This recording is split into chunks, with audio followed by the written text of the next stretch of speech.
Today I went to visit my granddad in order to take some photos of him to use for the newspaper advert. As planned, I used the Canon 550D DSLR camera to take the photos. When I arrived, because of his dementia, he was very sleepy and cooperative, and when I wanted to take the photo that I had in mind, he didn't really want to cooperate. So I didn't get the particular one that I did want, but despite this, I tried to get a variety of different photos which I could have used, and I took sort of many different angles, and I tried to get a clear vision of which photos would sort of look best. The ones that I did take, I'm now going to show.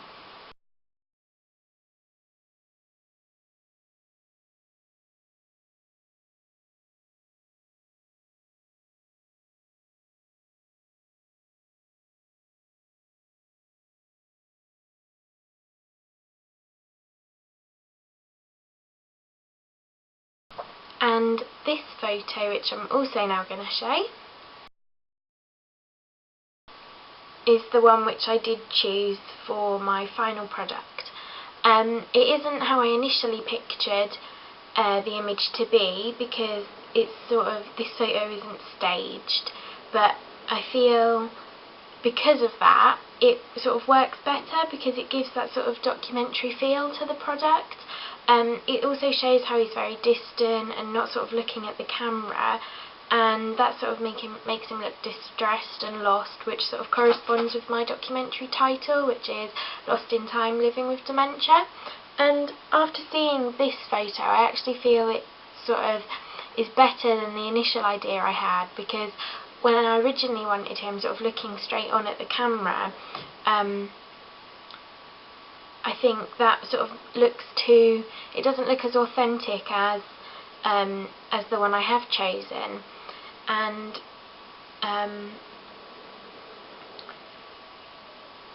I think this one is better because it's more authentic, and I feel like there's a lot that I could do with it to sort of make it fit the process a lot more, and the way that I edit it will sort of make it look even more so that it sort of corresponds with the documentary and corresponds with the title as well.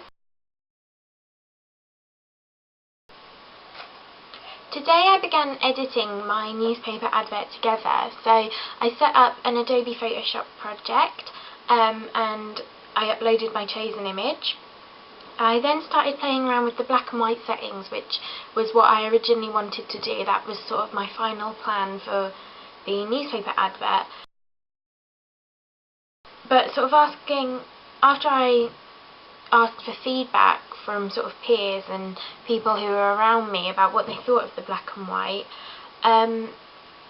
they suggested maybe trying it in colour as well, and I hadn't really thought of that before, but obviously because it's a different image to what I'd already had in mind, I thought I would try it.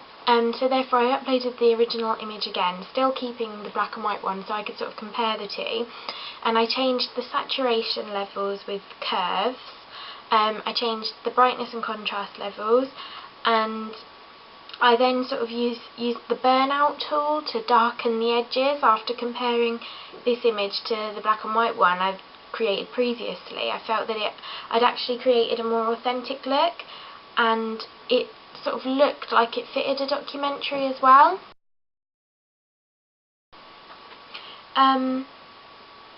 It also looks as though the lighting is a spotlight on his face, the way that I used the burnout tool around the edges of the chair and sort of around his jumper. It sort of makes him look like he's got a spotlight on him, which again creates that more documentary feel and sort of makes it appear as if it's corresponding with the actual documentary product.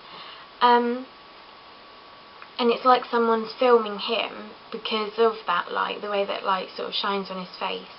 And then it sort of sums up what I'm trying to achieve with it.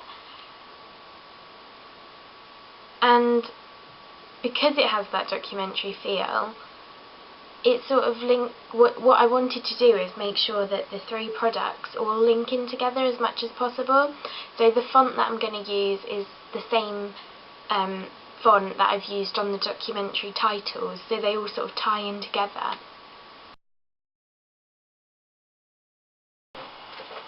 Today I imported the Channel 4 logo into the Adobe Photoshop project to add it into my newspaper advert. I situated it on the right hand side in the middle next to the image,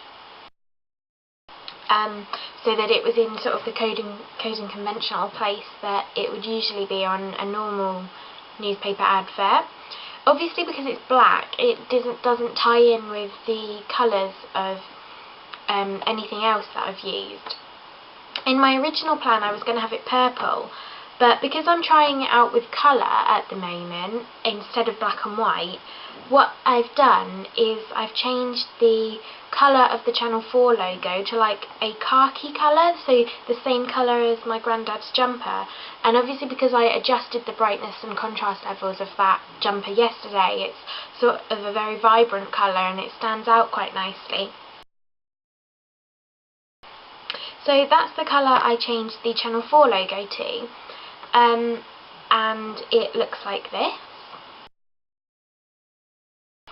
I also added the writing that needs to be put onto the Channel 4 logo, that needs to be put onto the newspaper advert, as well as the Channel 4 logo.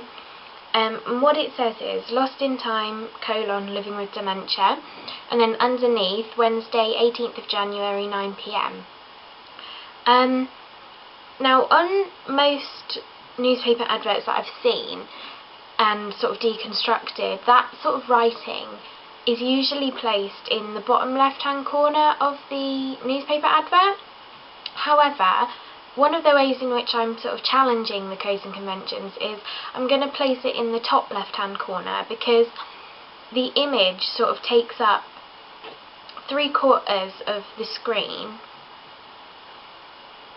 with sort of bright colours and things, and then at the top it's quite bland and blank. And I feel by having the writing at the top, not only does it sort of challenge the codes and conventions, but it sort of makes the image look a bit better as well, because it doesn't look as though the writing is cramped together, and it doesn't look as though it's sort of taking away from the image, because where with the image my granddad is looking into the bottom left hand corner, so it looks as though he's looking at that writing if I place it there.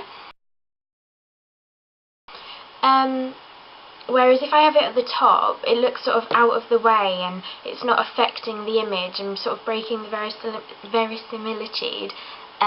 So I feel that it sort of fits better at the top because it's filling space, it doesn't look overcrowded, and it sort of looks like it's in the right place, like it's giving a title to the documentary really. And from looking back at my codes and conventions, the writing is always in white with a sort of a rectangular border around it, which is the same colour that the Channel 4 logo usually is. So I've done my border the same colour as my Channel 4 logo and my granddad's jumper, so like a khaki green colour, and I feel that it ties in really nicely together. I've also used the same font that I've used on my documentary, so Bell MT.